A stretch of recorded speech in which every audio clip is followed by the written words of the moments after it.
We sit down to meditate and our mind gets all full of worldly things. You've got to start preparing for your meditation in the way you live your life.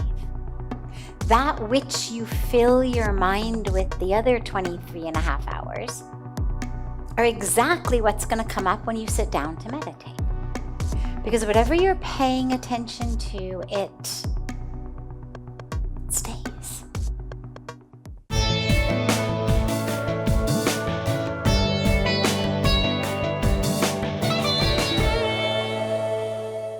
This is called the package deal of human life.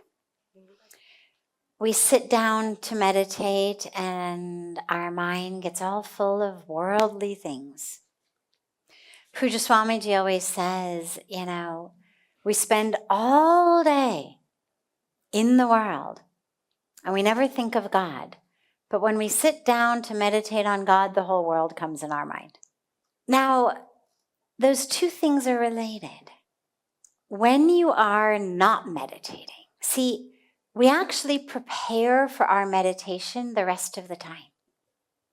Let's say you meditate half an hour a day. Well, the other 23 and a half hours a day are actually creating your meditation in the same way that they create your sleep. The science of sleep now is all about focused on kind of what do you do in the few hours before you sleep. Don't be on your device, don't be watching TV, don't, listen to the news. There's a whole list of things that you should not do and should do before sleep, so that when you lie down to go to sleep, A, you can fall asleep right away.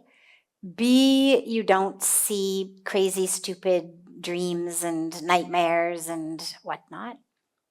C, so that you have a restful sleep. You can't think that you're just going to live however you want to live, watch whatever you want to watch, listen to whatever you want to listen to, and then shut your eyes and get, beautiful 8 hours. It's not going to happen. In the same way, you can't think that you're just going to live however you want to live and then close your eyes and be like this and suddenly oneness with God. You've got to start preparing for your meditation in the way you live your life.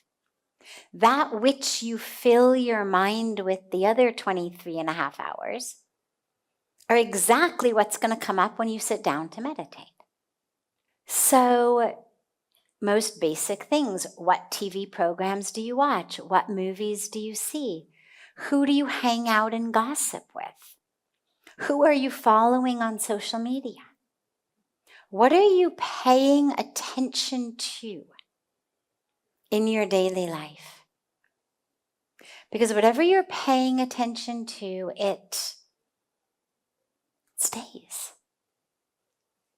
On the old computer screens, now they just shut off and go to sleep. But on the old computer screens, they used to have these things called screensavers.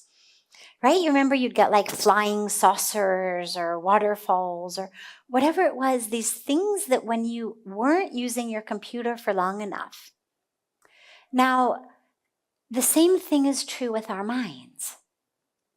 You pay attention to something enough times, for long enough, it imprints itself on your mind, on your subconscious. So that when you go to meditate or you go to sleep, either way, that's what shows up now in your mind. So if all day long you're looking at people and you're saying, God, that's a nice purse. I wish I had that purse. God, she's got a much nicer sari than I do. I wish I had such a nice sari. Wow, look at her diamond earrings. I wish I had diamond earrings. And every store window I look in, I wish, oh God, I wish I had that. I wish I looked like that. Well, when you close your eyes, you're essentially going to see Amazon.com on your subconscious. Right? It's going to be like the shopping network on your mind. all the things you saw that you wanted to buy, and even more. And that's why it's so important to take care of our minds, not just the half hour or even 3 hours a day that we meditate, but all of the rest of the time. So you begin to prepare for your meditation the rest of the time. Be careful what you think. Be careful what you're watching. Be careful what you're listening to. It's all going in.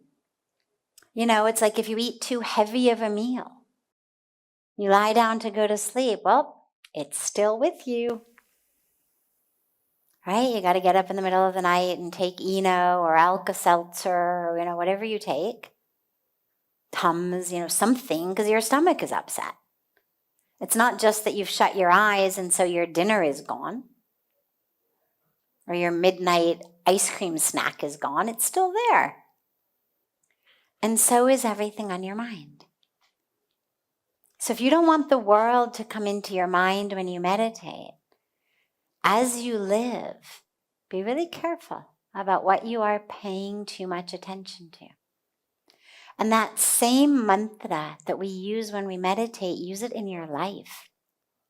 The minute you start having a thought of desire or fear or anger or judgment or commercialism or materialism or, whatever it may be, just start chanting your mantra. Just chant your mantra. Just return to your breath. And just take the mind back. Take the mind back. And when you begin to meditate, begin with the practice of japa. Before you meditate, you should always do japa. It really focuses the mind. For me, the path that works the best is first pranayam, then japa, then meditation. So pranayam stills the mind, brings your mind focused. Then you're giving it the mantra. And when the mind is really just anchored in that mantra, then you shift into the meditation. Now that doesn't mean the world won't come. It just means that you've got a better chance at having a still mind. But if before my pranayam, I was scrolling Instagram and looking at all the influencers I follow and what they're wearing and where they're having their morning cappuccino and who they're out with and what they're, buying, it's going to come in my mind anyway. So just like, if you don't want to wake up in the middle of the night with a bad stomach, don't eat junk before you sleep. Well, if you don't want to have your meditation be junky, don't feed your mind junk. Be careful what you put in it, because that's what's going to come back out of it.